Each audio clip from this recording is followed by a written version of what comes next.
Sigo leyéndote Libertad y creatividad en la educación, de Rogers y Freiberg. Estamos en la cuarta parte, ramificaciones filosóficas y respecto al valor.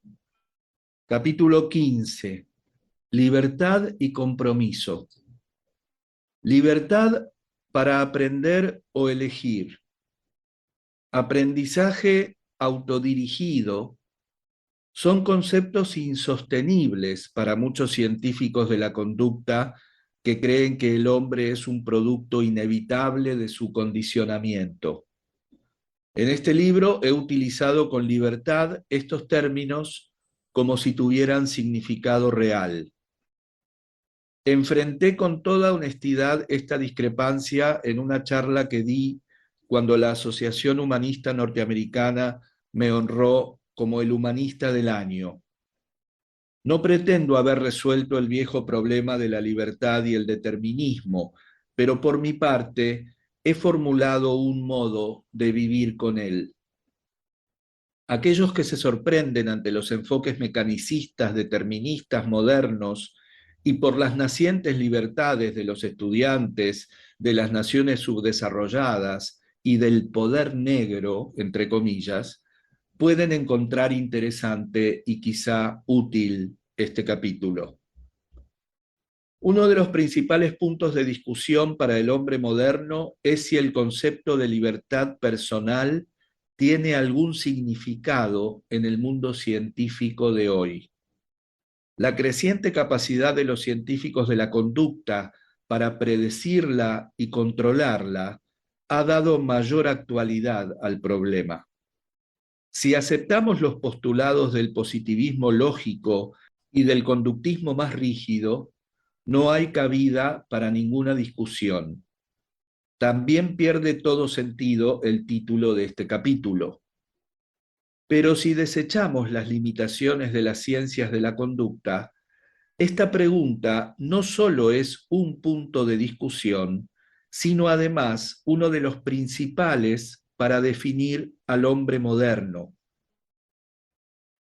En su libro El rebelde problemático, Friedman habla de la problemática del hombre moderno, la alienación, la naturaleza dividida, las tensiones no resueltas entre la libertad personal y la compulsión psicológica que sigue a la muerte de Dios.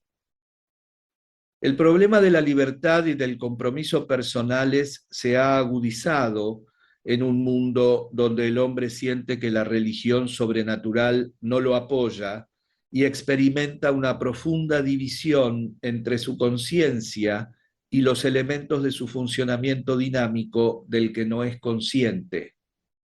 Si el hombre resta significado a un universo que por todo lo que sabe puede ser indiferente, debe llegar a alguna posición con respecto a estas incertidumbres intemporales. Uno podría preguntarse, ¿por qué los profesores y otros educadores necesitan saber estas cosas? Si adoptamos una perspectiva mecánica de la enseñanza, entonces un profesor cualificado es igual a otro profesor cualificado. Cuando un profesor abandona su puesto, lo sustituimos por otra persona llamada profesor y punto.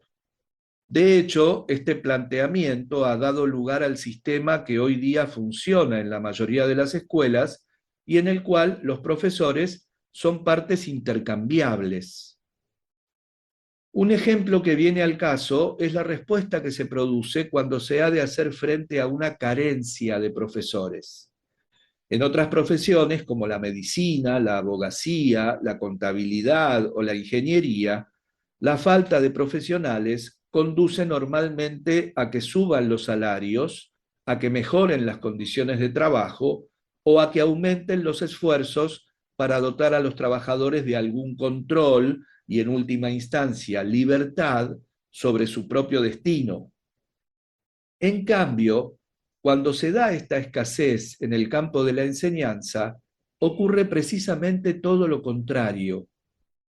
En términos reales, los salarios han estado bajando desde 1970, mientras que por otra parte han cambiado ciertos estándares, algunos dirían que se ha rebajado su nivel, que han hecho que las aulas alberguen en la actualidad a un mayor número de alumnos.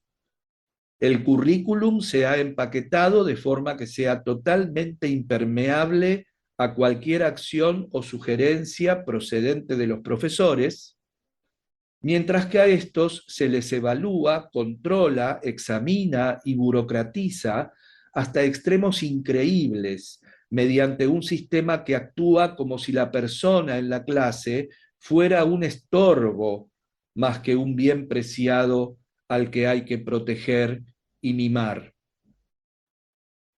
Así pues, si tenemos en cuenta esta forma de dirigir y gestionar la enseñanza de arriba a abajo durante la última década, no ha de sorprendernos que el estado en que se encuentran las escuelas, prácticamente desde todos los puntos de vista, sea deplorable, y que en respuesta a esta situación caracterizada por la poca importancia que se le da al individuo, una gran mayoría de educadores abandonen la enseñanza dentro de los primeros 5 años porque están ya hartos de que se les controle.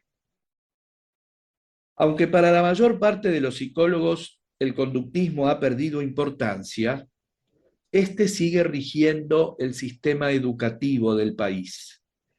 Los ejemplos son numerosos, desde la forma en que se impone disciplina a los estudiantes hasta el modo en que se evalúa a los profesores.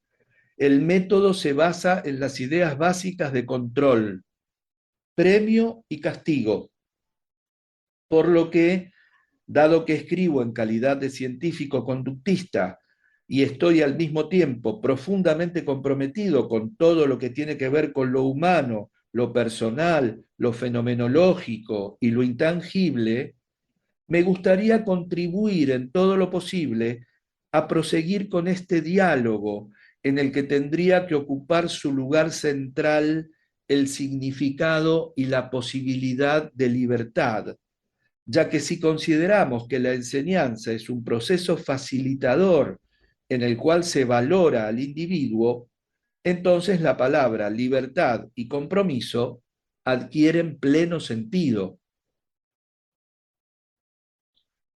El hombre no es libre. Quisiera explicar en primera instancia que la mayoría de los psicólogos y trabajadores en ciencias de la conducta encontrarán raro el título de este capítulo. La mayoría de los científicos de la conducta sostienen que el hombre no es libre ni puede comprometerse con algún objetivo como hombre libre, puesto que está condicionado por factores externos a él. Por lo tanto, ni el concepto de libertad ni el de compromiso caben en la moderna ciencia de la conducta, tal como se la considera habitualmente. Para demostrar que no exagero, permítaseme citar un párrafo del doctor B.F. Skinner de Harvard, que es uno de los representantes más coherentes de la psicología estrictamente conductista.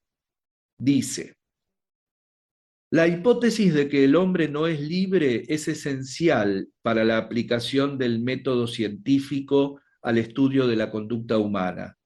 El hombre internamente libre, responsable de su conducta, es sólo un sustituto precientífico de las causas descubiertas por medio del análisis científico.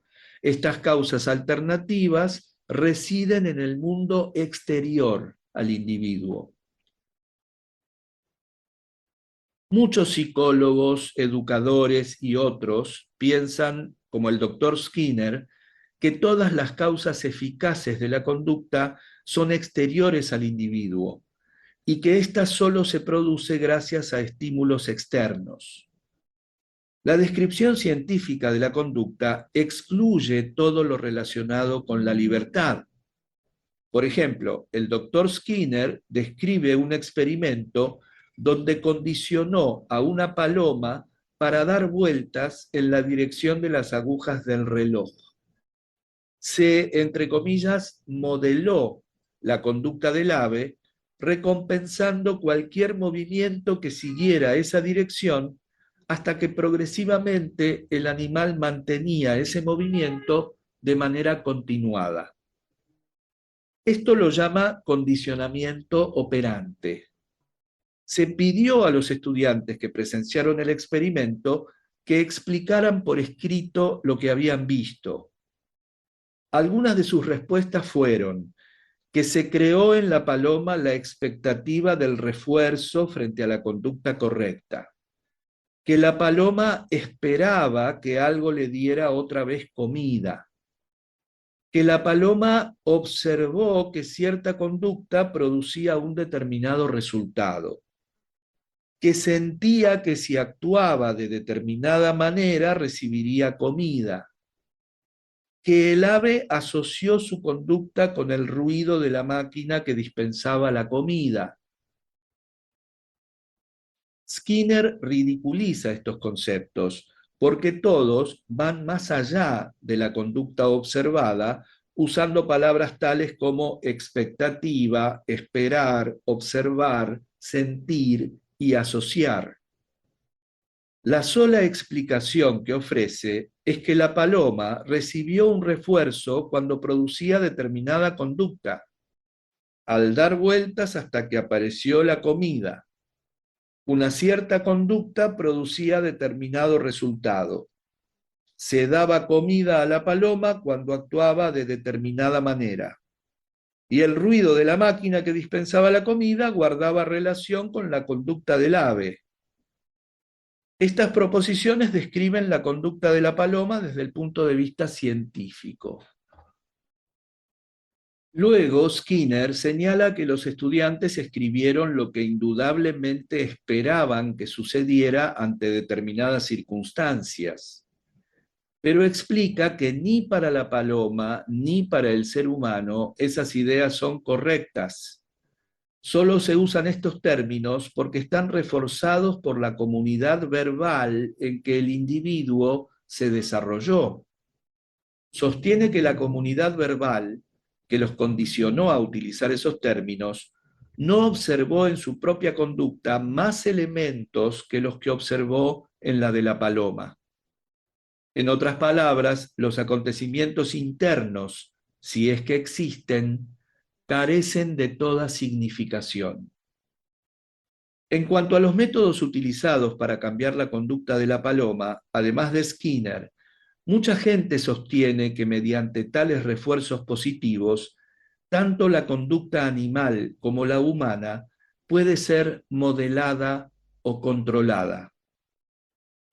En su libro Walden 2, Skinner dice: ahora que sabemos cómo trabaja un refuerzo positivo y cómo no lo hace uno negativo, podemos orientar mejor nuestro esquema cultural.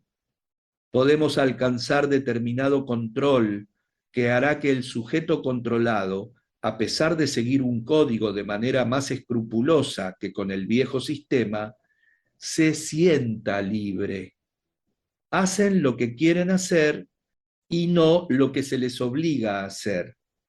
Esta es la fuente del tremendo poder del refuerzo positivo. No hay restricción y no hay rebelión. Con un esquema cultural cuidadoso, no controlamos la conducta final, sino la inclinación a conducirse, los motivos, los deseos, los anhelos. Lo curioso es que en este caso nunca surge la problemática de la libertad. Otro experimento psicológico del doctor Richard Crutchfield en Berkeley demuestra otro modo en que se puede controlar la conducta en el cual se aprecia que el individuo no es libre. En este experimento se sienta a 5 individuos, uno al lado del otro, cada uno en una casilla aislada de los demás. Cada casilla tiene un panel con diversos interruptores y luces. El sujeto oprime los botones para expresar su opinión sobre diversos ítems proyectados sobre una pared frente al grupo.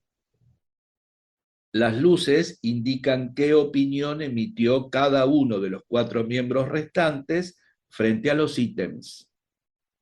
Se dice a los sujetos que se les darán letras de identificación, A, B, C, D y E, y se les indica que deben responder de uno en ese orden.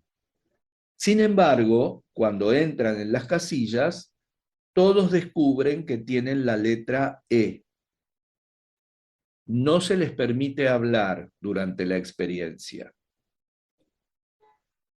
En realidad, las luces de cada cabina están controladas por el coordinador y no expresan las opiniones de los otros 4 miembros.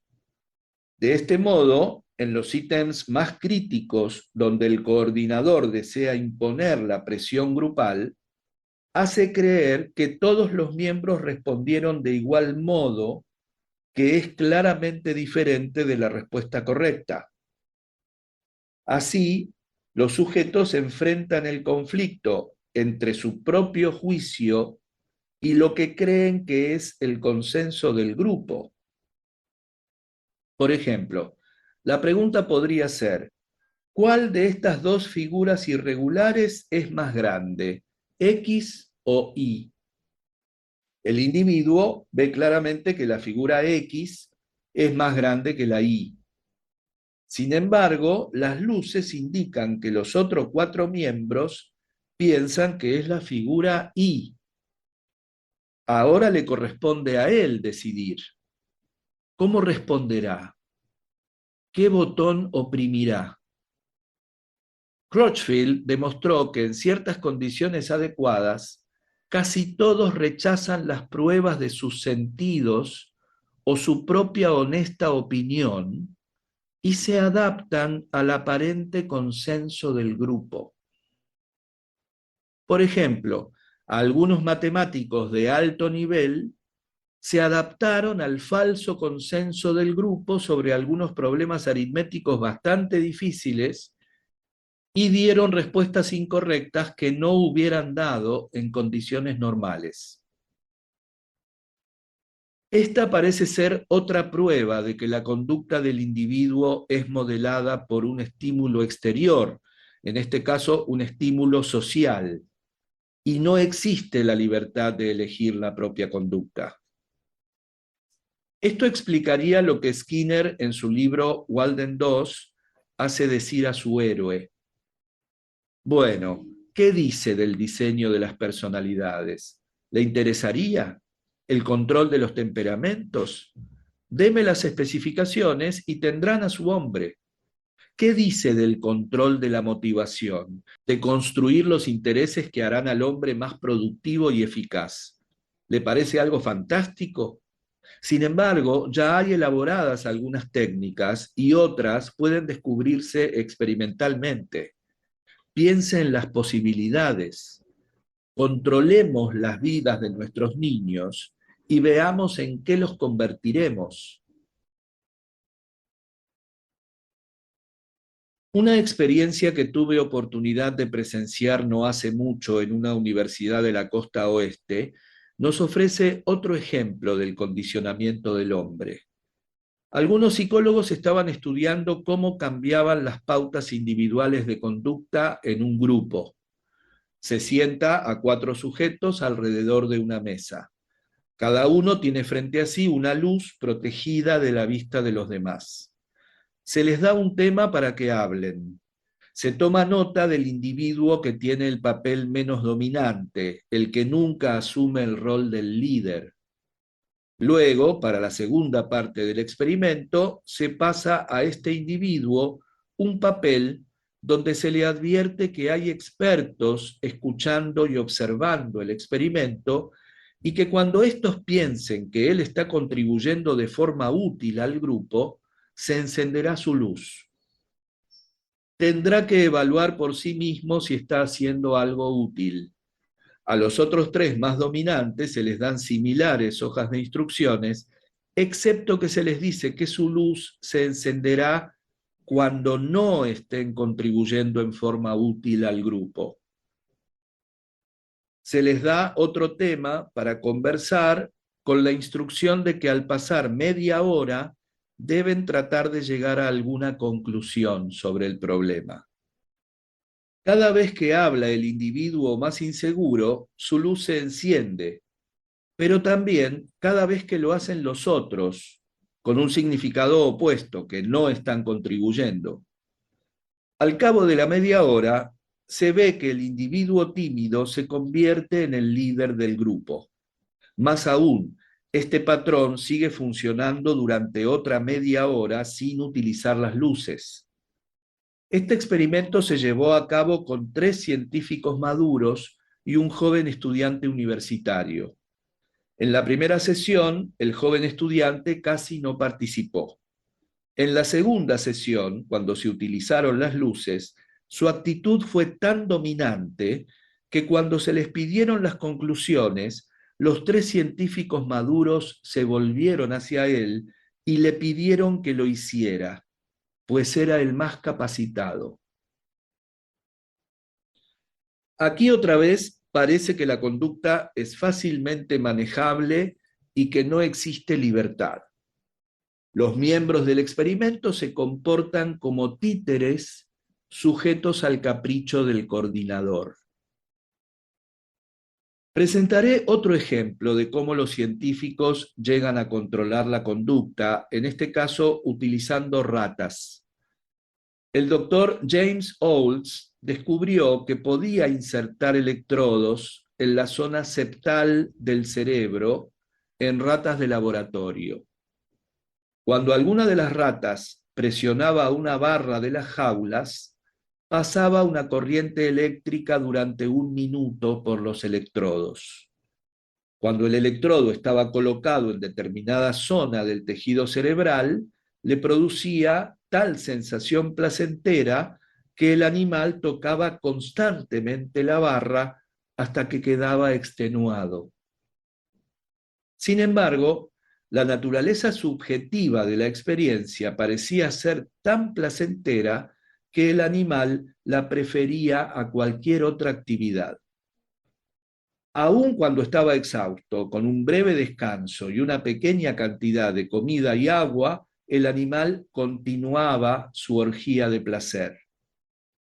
En uno de los experimentos, las ratas continuaron en este estado durante 24 horas por día a lo largo de 3 semanas. Es curioso que no se observó ningún daño mental o físico en ese momento o más tarde. Solo podemos especular en cuanto a las consecuencias si se aplicara este experimento a seres humanos. Sin embargo, sabemos que estas pequeñas corrientes eléctricas con intervalos de 1 minuto producen sensaciones de alegría, en algunos casos de rabia o terror y aún de depresión y dolor extremo, según la zona del cerebro en que se apliquen los electrodos. En estos experimentos se pone de manifiesto que el hombre es una máquina, en realidad una máquina muy compleja, pero que cada vez está más sujeta al control científico. Sea que la conducta puede manejarse mediante el condicionamiento operante descrito en Walden 2, o modelada por las formas no estructuradas del condicionamiento por la presión social, o pueda ser controlada por electrodos aplicados al cerebro, es evidente que la ciencia está haciendo del hombre un objeto y que su propósito no es la comprensión ni la predicción, sino solo el control. De este modo parecería que no hay concepto más alejado de la realidad que la libertad del hombre. El hombre es una máquina. El hombre no es libre. No puede comprometerse en ningún sentido. Simplemente es controlado por fuerzas planificadas o no planificadas desde el exterior. No obstante, no solo se hacen experimentos de este tipo con animales, ya que se están empezando a crear situaciones en las que la citada estimulación eléctrica del cerebro humano se utiliza en ciertos casos en los que hay un objetivo médico. Es evidente que los investigadores no pueden experimentar con seres humanos hasta el grado en que lo hacen con animales. Sin embargo, sabemos ya que estas pequeñas corrientes eléctricas que atraviesan diminutas porciones del cerebro provocan sentimientos de felicidad, ira, miedo o incluso depresiones que conducen a un dolor insoportable. El hombre es libre. Estoy impresionado por los avances científicos que muestran los ejemplos que acabo de citar. Los considero un gran tributo a la ingenuidad, intuición y persistencia de estos investigadores. Han contribuido en gran medida a nuestro conocimiento. Sin embargo, considero que han omitido algo muy importante. Quisiera explicar esto acudiendo a mi experiencia en terapia. Recuerdo a un joven calificado de esquizofrénico con el que trabajé durante mucho tiempo en un hospital estatal. Era un hombre muy incoherente y durante una hora habló de las personas que habían dejado recientemente el hospital y luego permaneció en silencio durante 40 minutos. Cuando se levantó para irse, dijo, casi falto de aliento, si algunos de ellos lo pueden hacer, quizá también yo pueda. Eso fue todo. No una expresión dramática ni proferida con fuerza y vigor, y sin embargo expresaba la elección de este joven de mejorarse y eventualmente ser dado de alta en el hospital. No es sorprendente entonces que después de 8 meses lo haya logrado. Creo que este aspecto de la elección responsable es uno de los más profundos de la psicoterapia y uno de los elementos que más contribuyen a un cambio firme de personalidad. Recuerdo también a otro cliente joven, esta vez una mujer, estudiante universitaria gravemente perturbada y al borde de un colapso psicótico. Sin embargo, al cabo de algunas entrevistas en las que criticó duramente a todas las personas que no pudieron darle lo que necesitaba, concluyó, bueno, con esta base me parece que todo depende de mí. Quiero decir que me parece evidente que no puedo esperar que otra persona me dé una educación. Y luego agregó suavemente, lo tendré que hacer yo misma. Esta mujer continúa explorando esta experiencia de hacer una elección importante y responsable. Cree que es una experiencia atemorizante, que sin embargo le da una sensación de fortaleza. Tiene la impresión de que desde dentro surge un vigoroso impulso, aunque se siente muy sola y despojada de toda ayuda.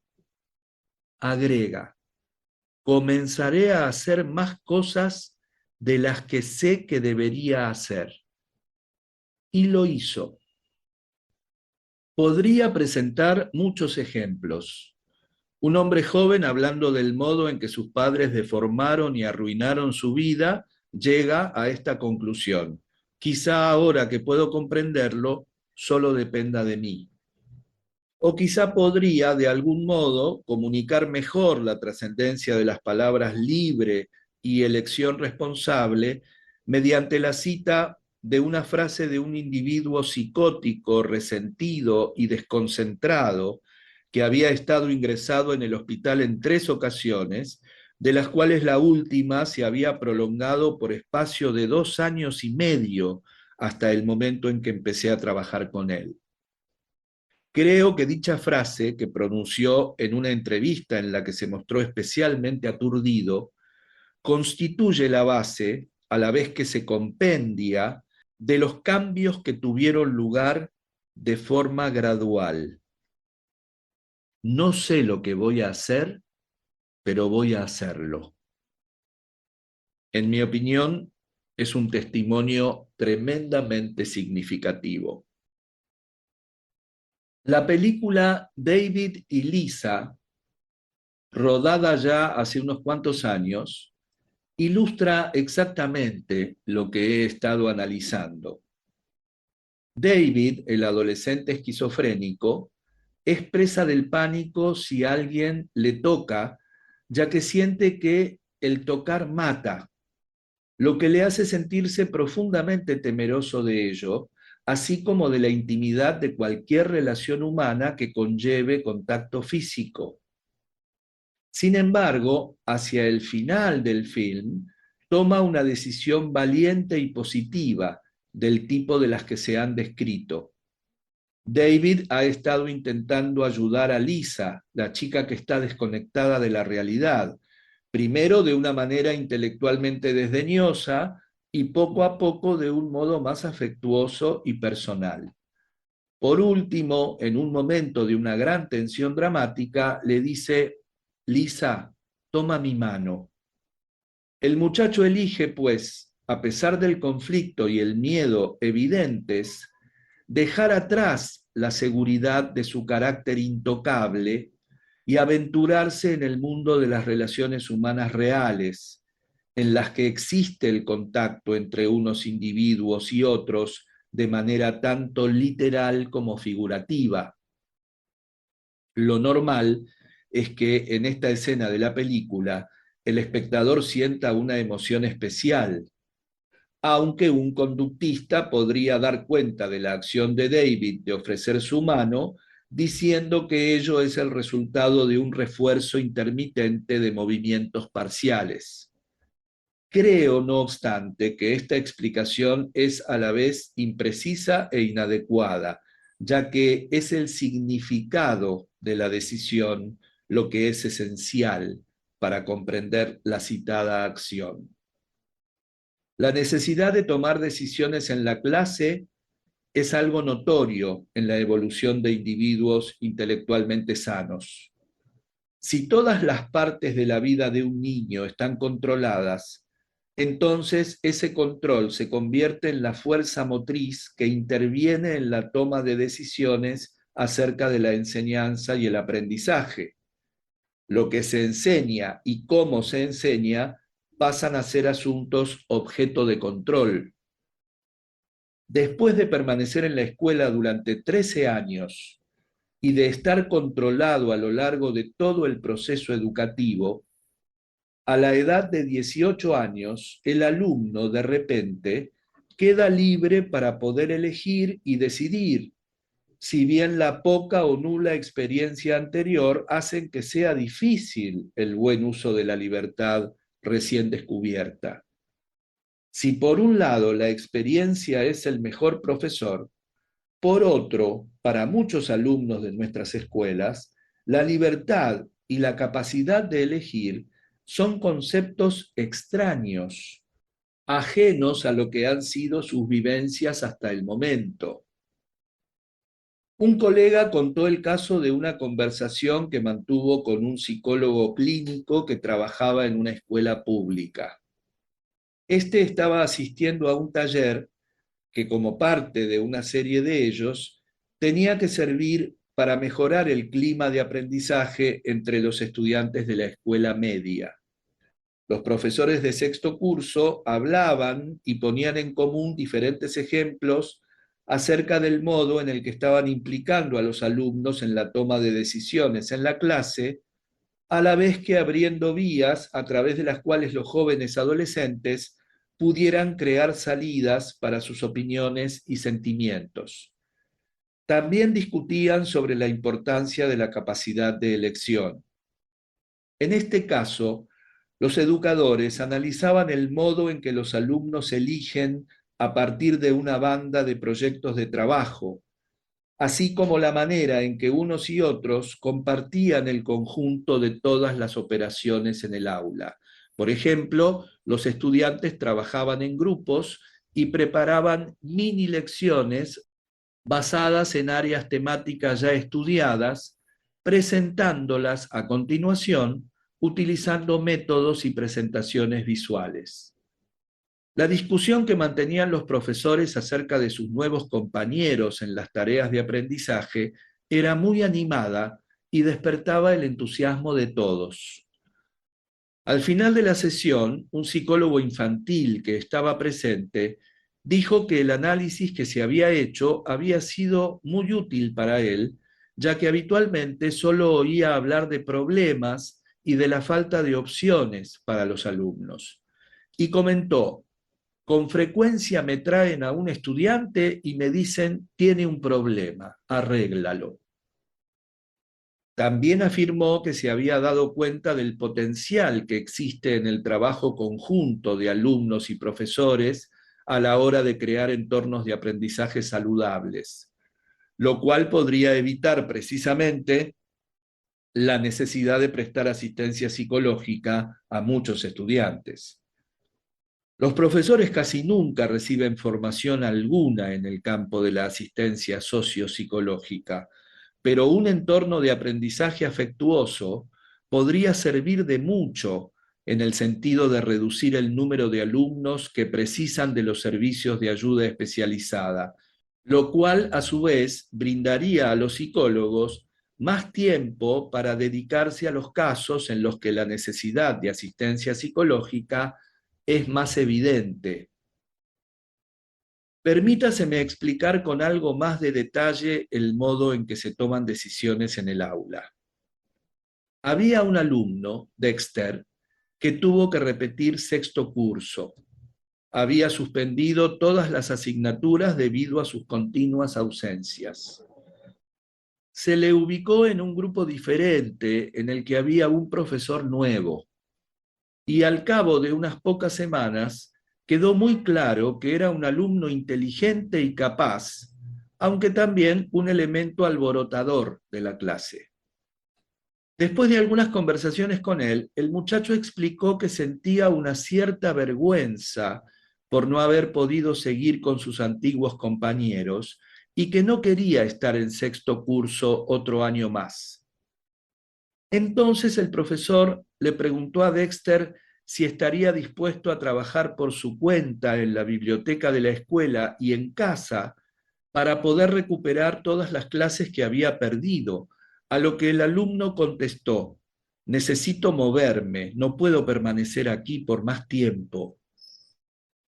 A partir de esta afirmación, el profesor redactó un contrato de estudio en el que se detallaba todo aquello que Dexter necesitaba para poder pasar a séptimo curso, y que fue aprobado por el director y firmado por el profesor y por el propio Dexter.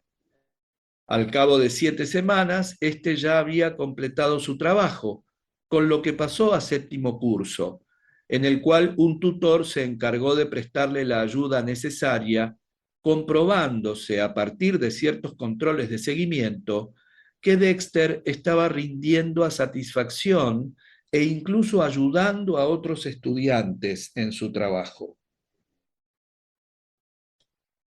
Había asumido la responsabilidad de sus acciones, con lo cual pudo darle la vuelta a una situación que casi con toda probabilidad le habría conducido a abandonar físicamente aquello de lo que mentalmente ya se había distanciado hacía tiempo. En ciertos capítulos de este libro han aparecido casos de alumnos que en su escuela tuvieron libertad y capacidad de elegir, pero muchos estudiantes prefieren ser libres antes, una elección que el sistema educativo llama abandono de los estudios y que en muchas ocasiones es la única forma en que un joven adulto puede expresar su necesidad de elegir. No a todos se les brinda la opción del ejemplo de Dexter. A partir de todo lo anterior, estoy tratando de sugerir que no sabría cómo explicar el cambio positivo que se puede dar en la psicoterapia o en la educación si tuviera que omitir la importancia del sentido de la elección libre y responsable por parte de clientes, profesores y alumnos en las escuelas. Creo que la libertad de elección es uno de los elementos clave que subyacen al cambio. El significado de la libertad. Considerando los avances científicos que hemos mencionado, ¿cómo podemos hablar de libertad? ¿En qué sentido es libre un cliente? ¿Qué posible definición de libertad podemos dar en el mundo moderno? Arriesgaré una definición. En primer lugar, la libertad de la que hablo es esencialmente interior.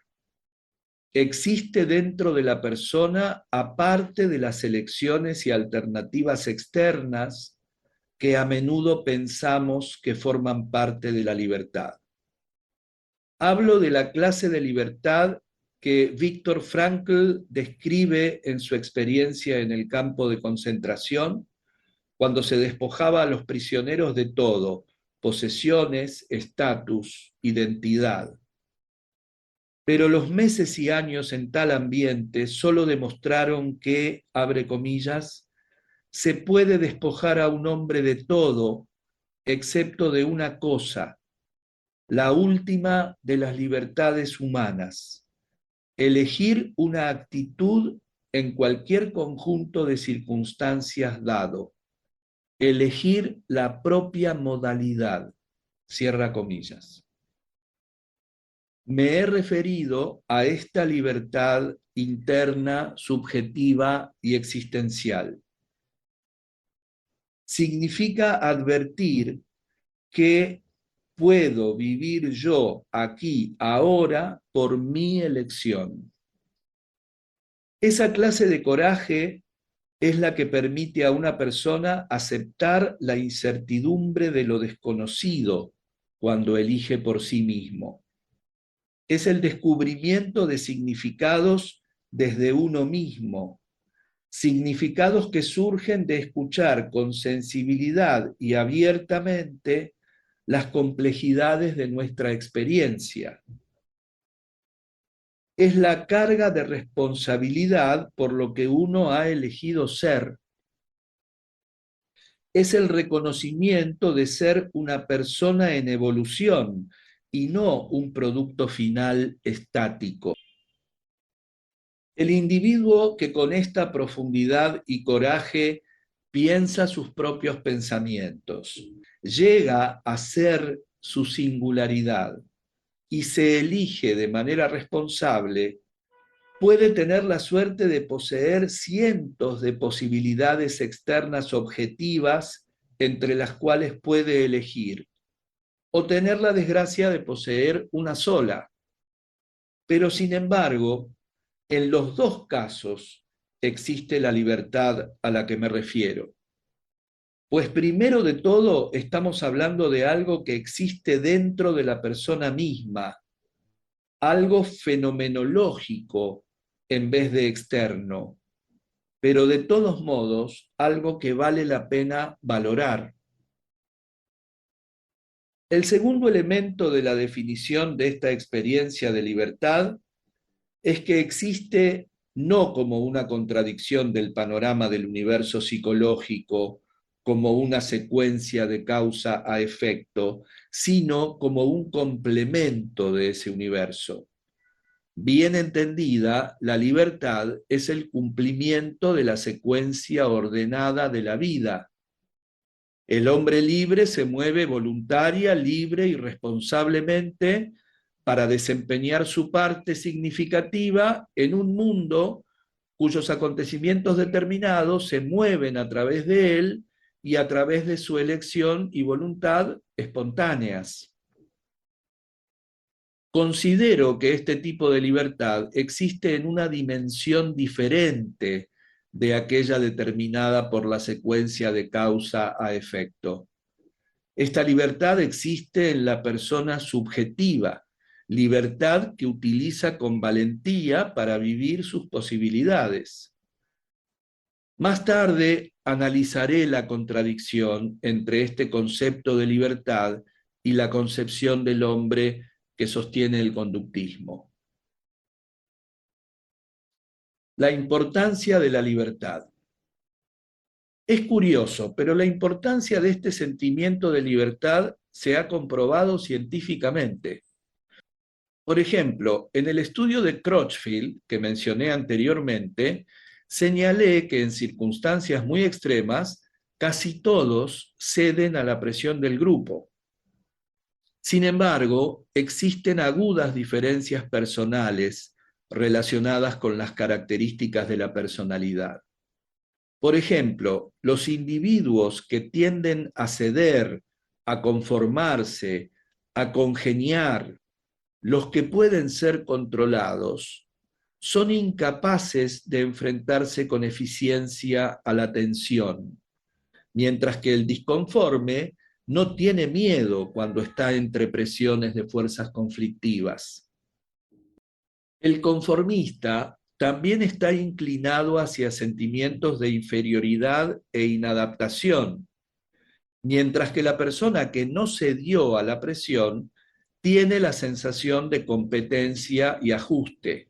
Su pensamiento es más autosuficiente y autónomo. Además, es mejor juez de las actitudes de los demás. Pero más importante para nuestro propósito es que las personas que ceden, los conformistas, presentan una menor receptividad y libertad en los procesos emocionales. Están limitados, carecen de espontaneidad y tienden a reprimir sus impulsos. El rebelde, que ha hecho sus propias elecciones, es más abierto, libre y espontáneo. Es expresivo y natural, carece de afectaciones y apariencias.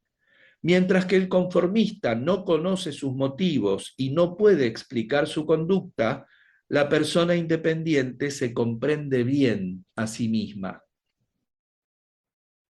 ¿Qué significa este aspecto del estudio de Crutchfield?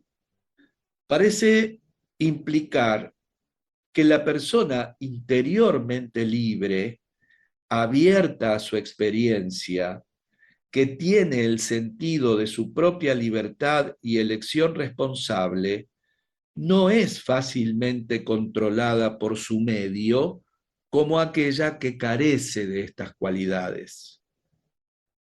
Otra investigación en este campo con la cual estuve estrechamente relacionado tuvo gran influencia sobre mis pensamientos en los años posteriores a esta experiencia.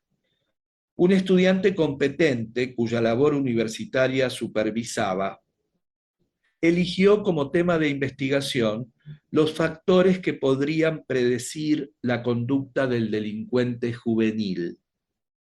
Realizó cuidadosas mediciones del ambiente psicológico de la familia, de las experiencias educativas, del barrio y las influencias culturales, de las experiencias sociales, del historial médico y de los antecedentes hereditarios de cada delincuente. Se calificó cada uno de estos factores externos según su contribución para un desarrollo normal a lo largo de un continuo que iba desde los elementos que destruyen el bienestar y la salud hasta los que contribuyen a un desarrollo sano. Como idea tardía, también calificó el grado de autocomprensión, pues aunque no se consideraba este factor como determinante en primer grado, tenía un papel en la predicción de la conducta futura. Esta variable implicaba si la persona estaba abierta y era realista con respecto a sí misma y su situación, si aceptaba emocionalmente su manera de ser y su ambiente. Estas calificaciones de 75 delincuentes se compararon con calificaciones de su conducta y adaptación después de 2 o 3 años de realizado el estudio inicial. Se esperaba que las calificaciones sobre el ambiente familiar y la experiencia social con los compañeros fueran los mejores predictores de su conducta futura. Para nuestra sorpresa, el grado de autocomprensión fue el mejor predictor y se relacionaba con la conducta futura, mientras que la experiencia social presentó una correlación de 0,55 y el ambiente familiar de 0,36. No estábamos preparados para aceptar estos resultados y abandonamos el estudio hasta que pudiera comprobarse mediante otra investigación.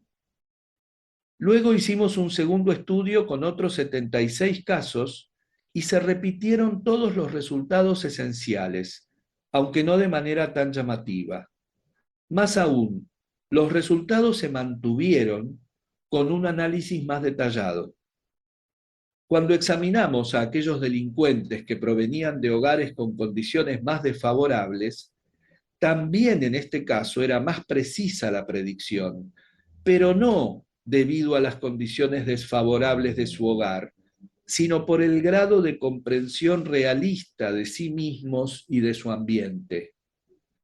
La importancia de este estudio solo significó devolverme lentamente a mis concepciones. Comencé a ver la significación de la autonomía interior.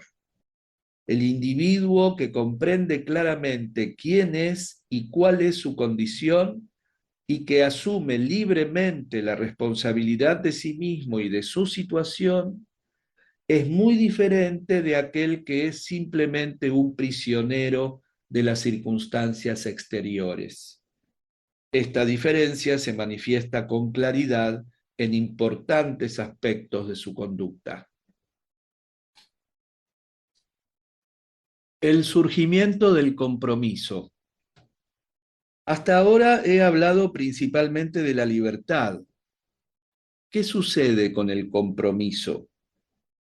Por cierto, la enfermedad de nuestra época es la falta de objetivo, de significado, de compromiso por parte de los individuos. ¿Puedo decir algo al respecto?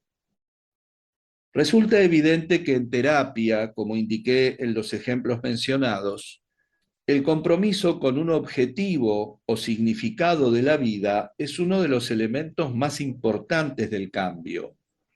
Solo cuando una persona decide, soy alguien digno de vivir, estoy comprometido a ser yo mismo, el cambio se vuelve posible.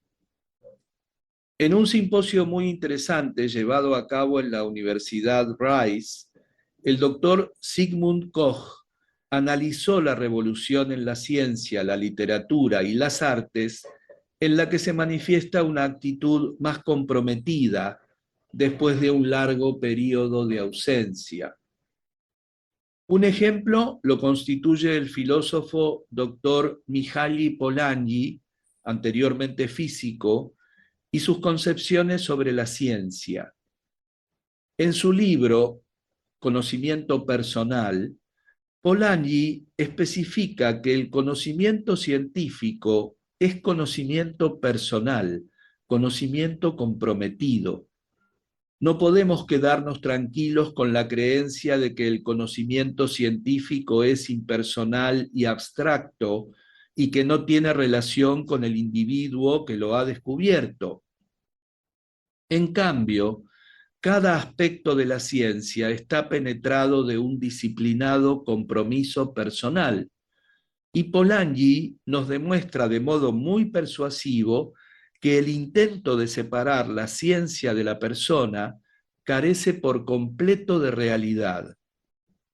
Creo que interpreto correctamente su pensamiento cuando digo que, en su opinión, el positivismo lógico y toda la estructura actual de la ciencia no nos puede salvar del hecho de que todo conocimiento es incierto, implica un riesgo y solo puede comprenderse mediante el profundo compromiso personal de una investigación disciplinada.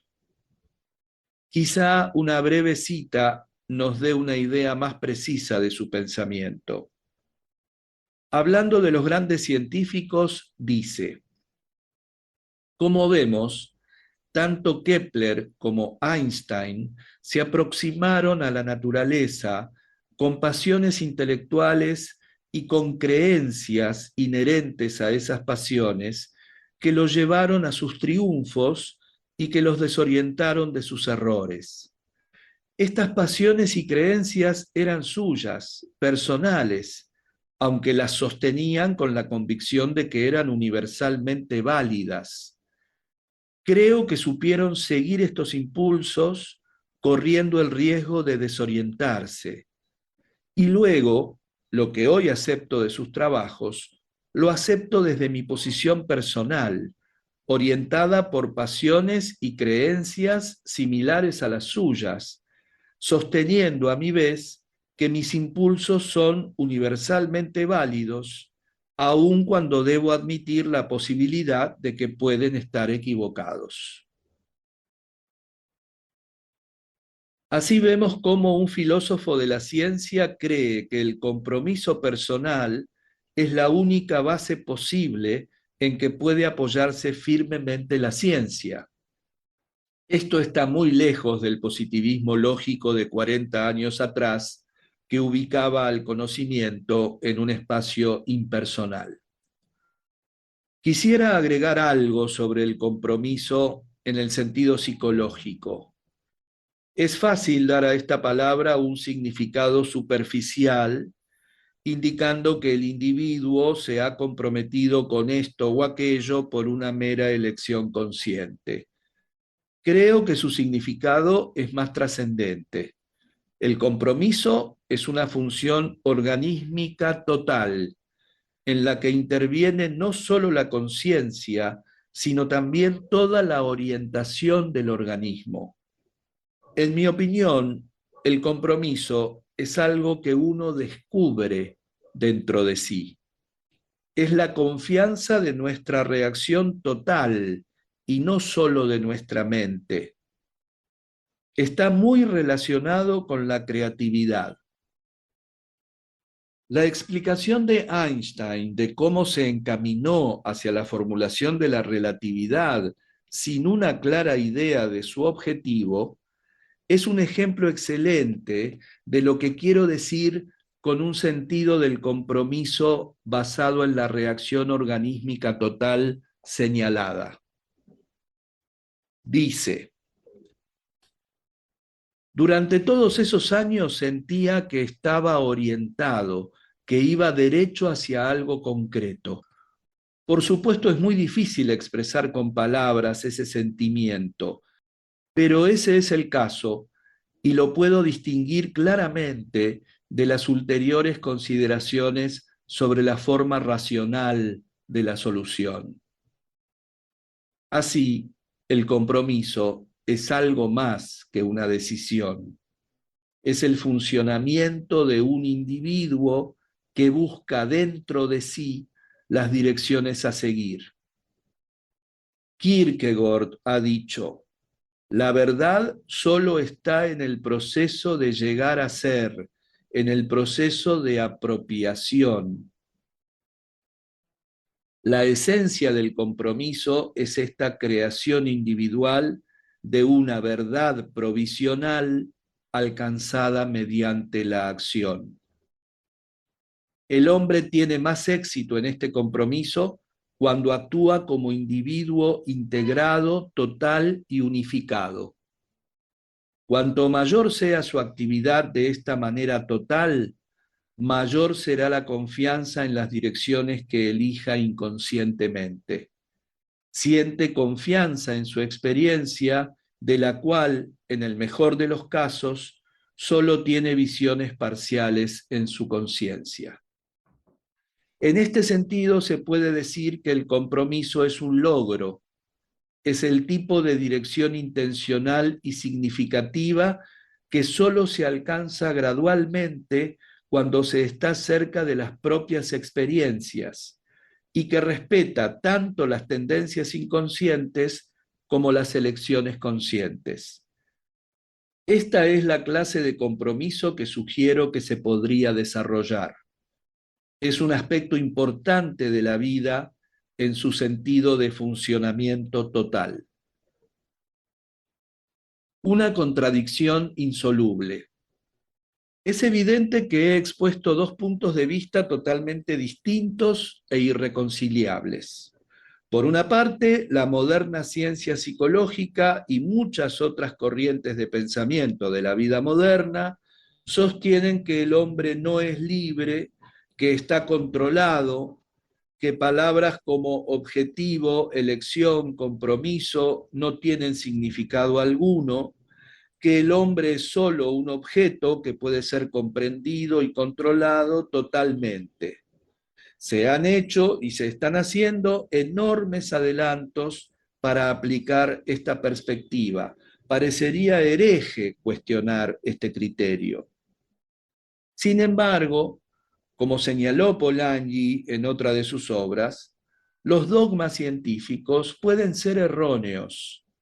Dice: en los días en que una idea podía silenciarse demostrando que era contraria a la religión, la teología era la única fuente de falacia.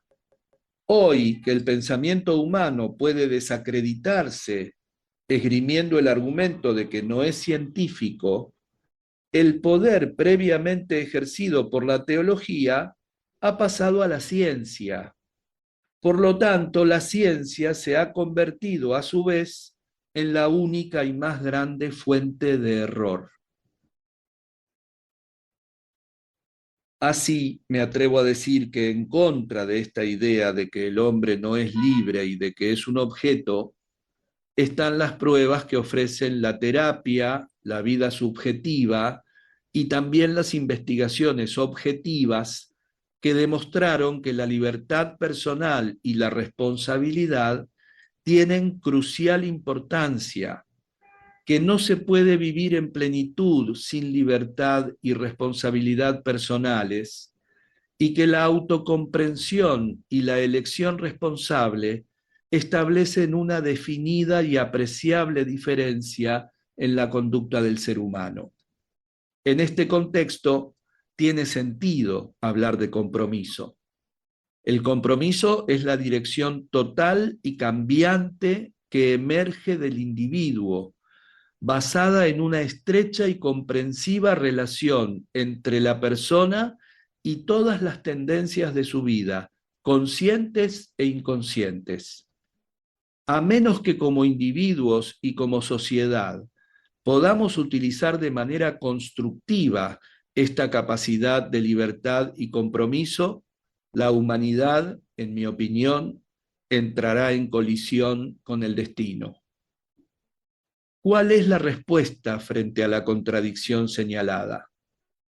En cuanto a mí, me conformo con considerarla una profunda y perenne paradoja. Aunque las paradojas son a menudo frustrantes, sin embargo, pueden ser fructíferas. En física existe la paradoja de que la luz es una forma de movimientos de ondas y al mismo tiempo puede demostrarse que existe en cuanta, es decir, la contradicción entre la teoría ondular y la corpuscular de la luz. Esta paradoja es insoluble y a pesar de ello, sobre su base se han hecho importantes adelantos en la física. Friedman, el filósofo, cree que es necesario un punto de vista similar cuando el hombre se enfrenta con el problema filosófico del significado. Dice: hoy el significado se puede hallar, si es posible, solamente mediante la actitud del hombre que desea vivir con el absurdo, permanecer abierto al misterio que sabe que no podrá resolver. Comparto la convicción de que debemos vivir abiertos al misterio, al absurdo. Permítaseme poner el tema de mi discusión en términos de una contradicción. Una parte de la vida moderna es hacer frente a la paradoja de que, visto desde una cierta perspectiva, el hombre es una máquina compleja. Todos los días adelantamos hacia una comprensión más precisa y hacia un control más completo de este mecanismo objetivo al que llamamos Homo sapiens. Por otra parte, en otra dimensión de su existencia, el hombre es subjetivamente libre. Su elección personal y responsabilidad explican su modo de vida.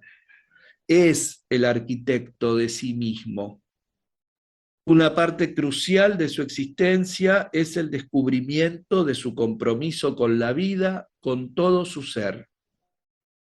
Y si alguien objetara que ambas concepciones no pueden ser verdaderas, mi respuesta es: se trata de una profunda paradoja y debemos aprender a vivir con ella. Actualización. Desde que escribí el texto precedente, los científicos han avanzado un largo trecho en el camino que conduce a admitir las deficiencias de una visión mecanicista del mundo y lo inadecuado de una ciencia de causas y efectos como la que sirve de base al conductismo. El universo es mucho más misterioso de lo que se suponía, y hoy nos encontramos con que algunos físicos destacados comparan esa cosmovisión con la de los místicos orientales. En relación con las cuestiones que he analizado en este capítulo, transcribiré algunos conceptos de un físico teórico, Fritjof Capra, haciendo no obstante la salvedad de que las mismas ideas han sido expresadas igualmente por otros científicos y filósofos de la ciencia. Veamos en primer término la moderna concepción del mundo según Capra, concepción que no es compatible con una ciencia rigurosa de causas y efectos. El universo se experimenta como un todo dinámico e inescindible del que el observador es siempre un componente esencial. En esta experiencia, los conceptos tradicionales de espacio y tiempo, de objetos separados y de causa y efecto pierden su significado. Es una experiencia muy semejante a la de los místicos orientales. En un extenso párrafo, Capra se refiere al problema de la elección. Un organismo viviente es un sistema autoorganizado. Esto significa que el orden de su estructura y función no le es impuesto por el ambiente, sino que es el sistema mismo el que lo establece. Los sistemas vivientes interactúan sin cesar con el ambiente, pero esa interacción no determina su organización. La relativa autonomía de los sistemas autoorganizados arroja nueva luz sobre el antiquísimo problema filosófico del libre albedrío. Desde el punto de vista de los sistemas, tanto el determinismo como la libertad son conceptos relativos. En la medida en que un sistema es autónomo respecto del ambiente, dicho sistema es libre. En la medida en que depende del ambiente a través de su continua interacción con él, su actividad será moldeada por las influencias ambientales. La autonomía relativa de los organismos, por lo general, aumenta con su complejidad y alcanza su punto culminante en los seres humanos. Este concepto relativo del libre albedrío concuerda en apariencia con el punto de vista de las tradiciones místicas, que exhortan a sus seguidores a trascender la noción de un sí mismo aislado y a cobrar conciencia de que somos parte inseparable del cosmos que nos contiene. La meta que esas tradiciones proponen al individuo es la de despojarse de toda sensación yoica y fundirse durante la experiencia mística con la totalidad del cosmos. Una vez que se alcanza ese estado, la cuestión del libre albedrío pierde sentido. Si yo soy el universo, no pueden existir cosas externas, y todas mis acciones serán espontáneas y libres. Stephen Hawking, físico y autor de Historia del Tiempo, dice que la teoría actual sostiene que hay muchos universos o que hay un único gran universo con muchas formas. El universo basado en las mejores pruebas es caótico e irregular, no uniforme, liso. Sin embargo, nosotros vemos la parte del universo en la que vivimos como algo uniforme. Si solo la parte uniforme del universo puede producir la vida, entonces vemos el universo de la forma en que es porque existe. Tal vez a medida que conozcamos más sobre nosotros mismos, la paradoja de la libertad se haga menos caótica y más uniforme. Volvamos a la afirmación que hice en otro lugar de este capítulo, en el sentido de que el hombre libre se mueve voluntaria, libre y responsablemente para desempeñar su parte significativa en un mundo cuyos acontecimientos determinados se mueven a través de él y a través de su elección y voluntad espontáneas. Para mí, estas palabras enriquecen su significado a la luz de los conceptos de Capra. Es alentador el hecho de que puntos de vista basados fundamentalmente en la experiencia psicoterapéutica coincidan con las reflexiones de físicos teóricos basados en la experimentación y la matemática. El carácter paradójico de nuestra libertad subsiste, pero es una paradoja cuyas raíces se encuentran en la naturaleza del universo.